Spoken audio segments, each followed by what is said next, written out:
So a few weeks back, we came to the conclusion that along with the Truth About Ag podcast, we wanted to start doing a bit of a webinar series from the Maverick Ag perspective, I guess, from the consulting side. So providing a little bit of information, obviously the stuff we're talking about on the podcast, as well as the stuff we do internally here and at HGV, but more of a to give back to some of the individuals who have been watching and who have been, you know, taking notes and picking up little tidbits here and there.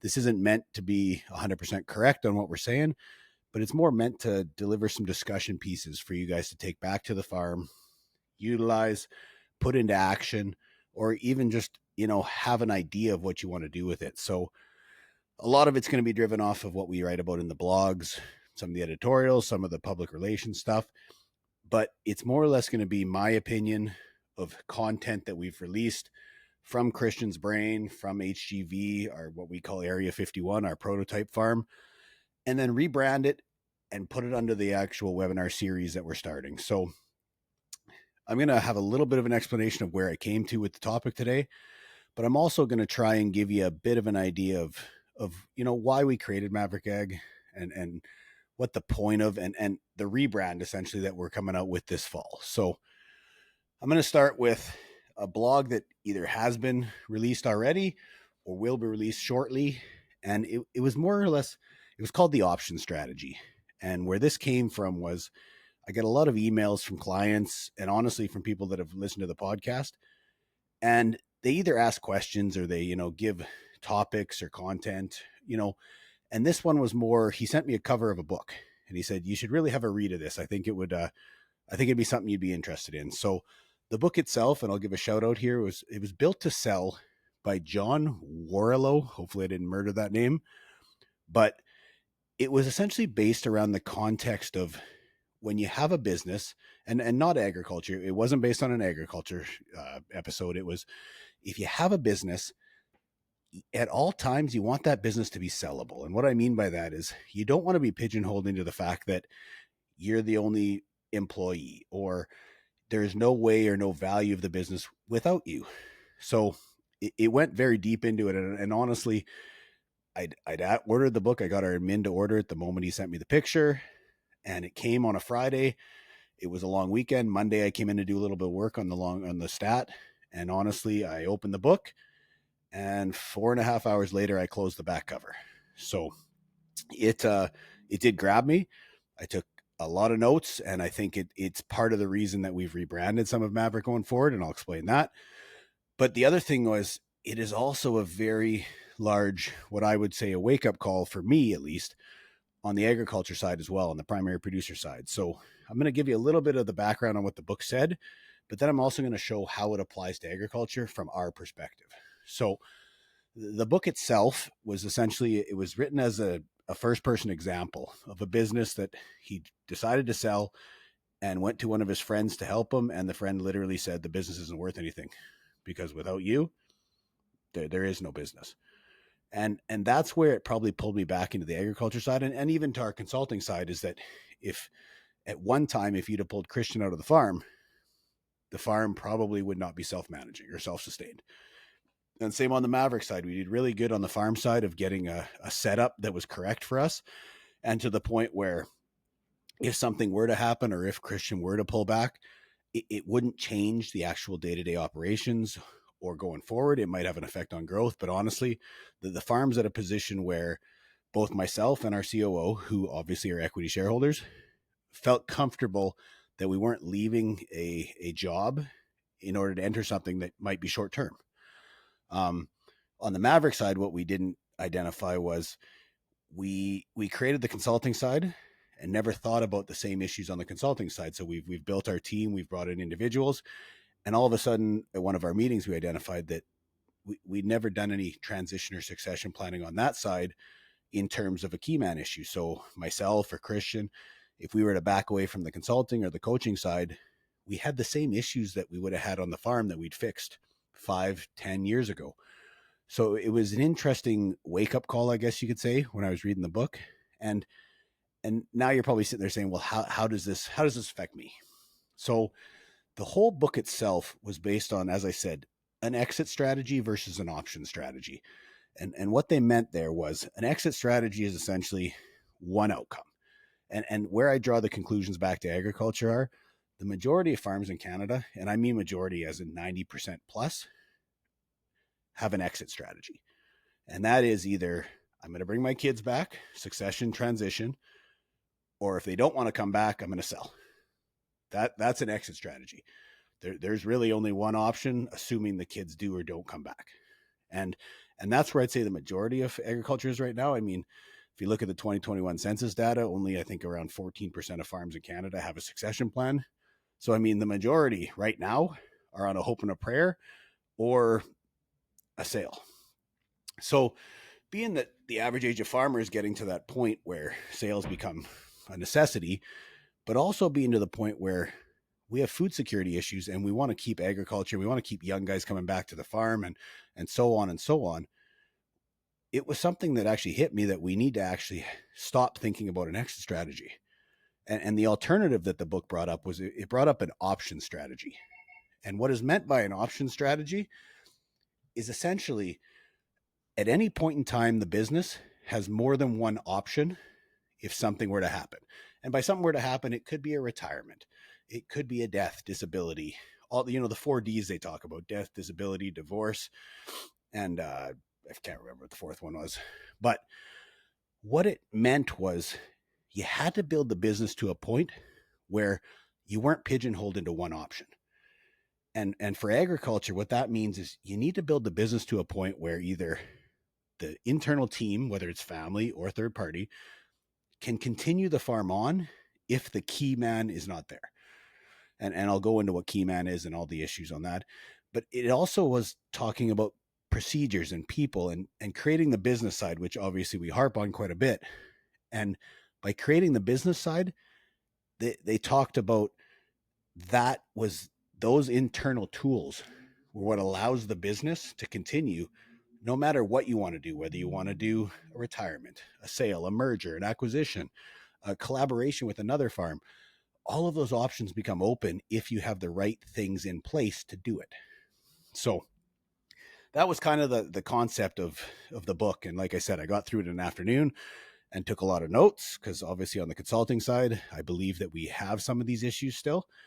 And it changed my train of thought on a lot of how we utilize the consulting side and how we utilize our employees and all that stuff. So going deeper into this side, and especially on the option strategy side, is the number one issue that we have in agriculture in my head from the options to exit discussion is that we have what's called a key man issue. And a key man issue is that there's one individual that is critical to the business. And in agriculture, that's usually the primary owner, operator. I mean, we have 189,000-ish farms in Canada. And honestly, only about 18,000 are over $1 million for the revenue, which means there's a significant key man issue on the majority of farms. Maybe not the majority of acres, as I mean, 2.7% of the farms actually own 52% of the acres, give or take.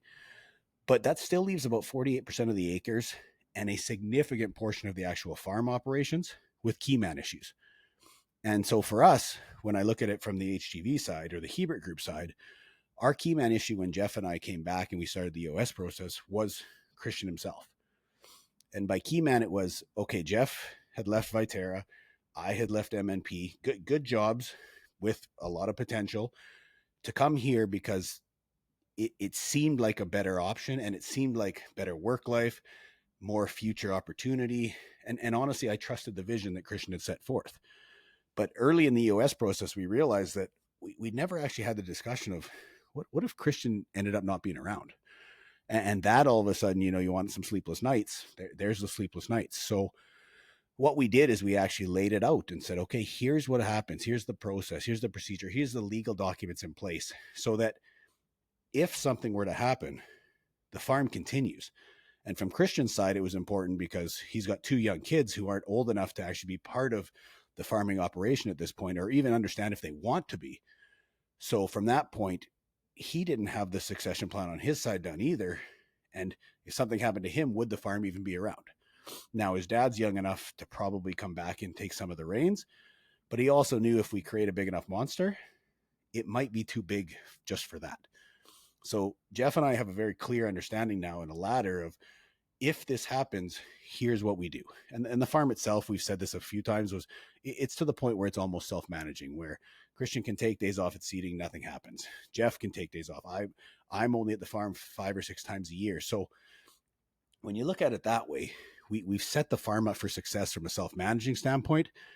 Our next goal, I mean, according to strat coach terminology, would be self-multiplying, which is if Christian wasn't around, I can't tell you that it would grow at the same speed, because honestly, we require him for a lot of the visionary, a lot of the relationships locally, and honestly, he's the face. So from that standpoint, we've done quite well on the farm of actually securing up the transition and making sure that if his two children want to come back, it will still be around at that point. So from an agriculture standpoint, not many farms have done that. You know, son might be coming back, but he's never taken any responsibilities from dad, or he's never sat in a bank meeting, or doesn't know the passwords for where the bank is. Because usually as farmers, we're pretty rugged individualists. Everything's upstairs. So the other thing we don't do is we don't be very transparent with our teams. So just because you've given direction to the family members of this is what I want, blah, blah, blah, if your team doesn't know, it also has the same effect. Because what field did we go first? Well, he's done everything. He was the janitor, he was the crop planner, he was the operator, he was the CEO, without any passing of responsibilities. And on small farms, it's hard, or without discussions. It makes that key man issue tenfold. And like I said, on the Maverick side, I believe we've almost created our own demons by doing it to ourselves on two or more businesses now.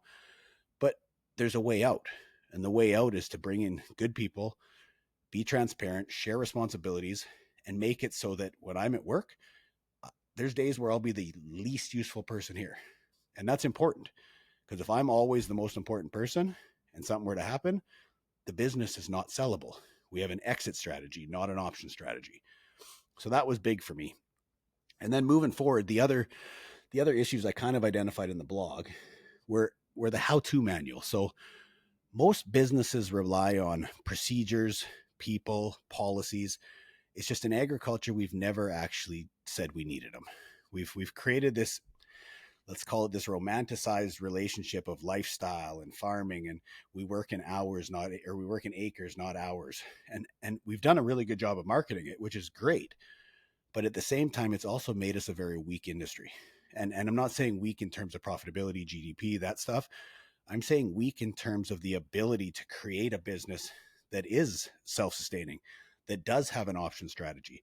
We've really tied it back to a small family operation or small ownership group, and no management or no employees to take the reins. And it's done ourselves a disservice. So when I say the how-to manual is something as easy as, so I went down during harvest to run semi for a couple of days because they needed some employees, because we made some big trades on the barley market and needed to get some grain hauled. So I haven't driven a 1A in, let's call it, a decade. Go down there. Jeff's got to sit with me in the truck for, 1-2 hours, run it through the elevator because I've never been through the elevators, and more or less hand feed me or spoon feed me exactly what I needed to do. And at the end of it, I looked at him, I said, we talk about how good the farm is in terms of processes and procedures. All of this could have been in a manual that I read on my drive down, and you wouldn't have had to sit here for 2 hours. So even though we think we're doing a great job, there's still a million different areas that we find issues or mistakes or perfection issues. So the how-to manual is more or less creating processes and procedures. So if someone's not there, the roadmap is. And that can be all the way up to the CEO level of, here's what happens with the financing, here's what happens with the structure, the shares, all the way down to something as simple as, here's how to set a GPS monitor. And procedures suck. I'm not going to lie. Nobody likes doing them. Even in industries outside of agriculture, they don't like doing them, but they have them. And it's more or less no different. When I started M&P, I got handed a policy manual. Here's what you need to know. Here's the dress code. And in agriculture, we don't do that. And by not doing it, we've created an exit strategy. So that's another big topic of adjustment that needs to be made. And the other one is delegation that ties to that. I mean, we need to start delegating. If we don't give other people responsibilities or tasks or even some ownership, and I'm not saying ownership of the companies, but ownership of responsibility, it turns into a key man issue, which then turns into an exit strategy. So that's kind of the second thing I talked about in the blog, was just the how-to manual, the policies, the procedures, the people. And then the third one, and I joke, but more money, more money, more money. And what I mean by that is businesses make more money than lifestyles. And there's going to be lots that argue with this. And the whole point of the webinar is literally to bring you guys in and create discussion. And if you don't agree with me, make some comments so that we can go further down the rabbit hole. But what I've noticed is the maximization of profits should be the goal of every farm. And it's not. We romanticize again. We love the lifestyle. But what you need to know is that without profits, the lifestyle is not there. If the farm isn't sustainable, and I don't mean sustainable as in the term that everybody's using today in terms of environment, I mean sustainable economically, responsibility, tasks, hierarchy, roles. Those are all business practices that if they're not there, it's not sustainable. And from a money perspective, the majority of farms that do it correctly, and what I mean by correctly is not grow better grain, not have better weather, better land. That those are easy. I'm talking from a management perspective of having everything in the business. It becomes more money. And the big topic that I would love to have bigger conversations on, but it's just not moving forward very fast, is when do we get to a point where agriculture has what I call goodwill?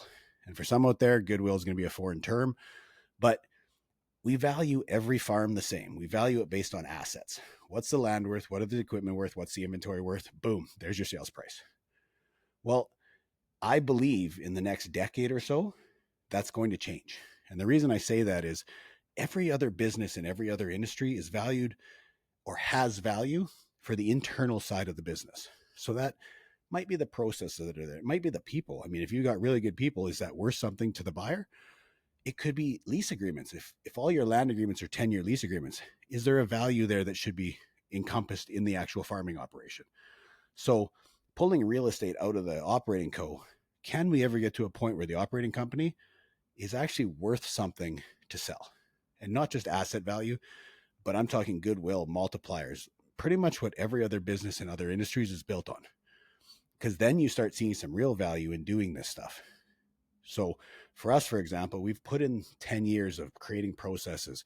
We've hired really good people. And I'm not going to throw ego, but myself and Jeff, like it's not like our farm has individuals that aren't or haven't been in other industries at high levels.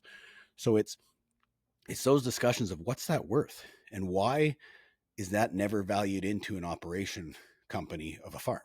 And I think we're going there. And I've had the conversations with many strong producers, and I think we're going to get there. It's a very long road because we were so far behind every other industry. So that was kind of the third thing I talked about, is the whole option strategy forces businesses to become better, which then actually maximizes their profit if you look at it from a goodwill standpoint. So that was the majority of the article, and I don't want these webinars to be too long because I don't want to lose too much focus and interest, and I'm hoping to do a few of these on some of the blogs I've written. But what we wanted to do is we wanted to give you guys an idea of the things that we're talking about with our producers. And I mean, you can see behind me the Maverick Ag 2.0. That's part of the rebrand that we're bringing through the consulting side. Is we've always niched very, very tight, and I believe that we're moving into a different industry scenario now, where we want to start offering services like these webinars and like that to everybody and not just to a select few based on size or economics or wealth. And for us, that's important because part of our legacy statement is to leave the land, the financial statements, the community, and the industry in a better position year out or for the next generation. And that means everybody. That doesn't mean just the big, just the multinational big farms, the ones that guys like to hate. That means the whole industry, the young guys coming up. I speak for FCC. I go to a whole bunch of young farmer summits for them because I actually want guys to take some of the things that we say and take it back to the farm, make changes. I mean, the next generation, based on the technology and their willingness to adapt, it's exciting. So from my perspective, we're going to release a lot more of these. We're going to tie them into some of our products at Maverick. And you're going to see a rebrand where some of our resources and tools are going to be available to the industry as a whole and not just to a select client base or select client niche.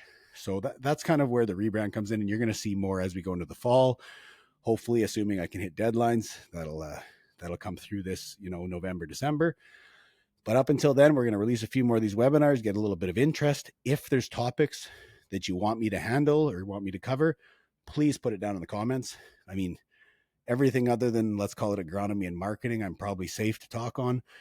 Those two are out of my league. So either I'll bring in an expert to sit on here with me and interview, or I'll try and get you some answers from outside. So again, thanks for listening.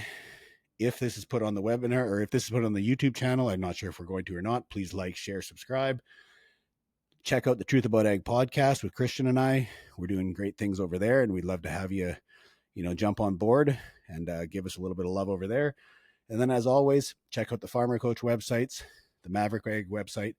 There's a whole bunch of big changes coming, some new cohorts for the coaching. So please join in, become part of the crew, become part of the Maverick Ag crew, the 2.0 crew, and let's make agriculture great again.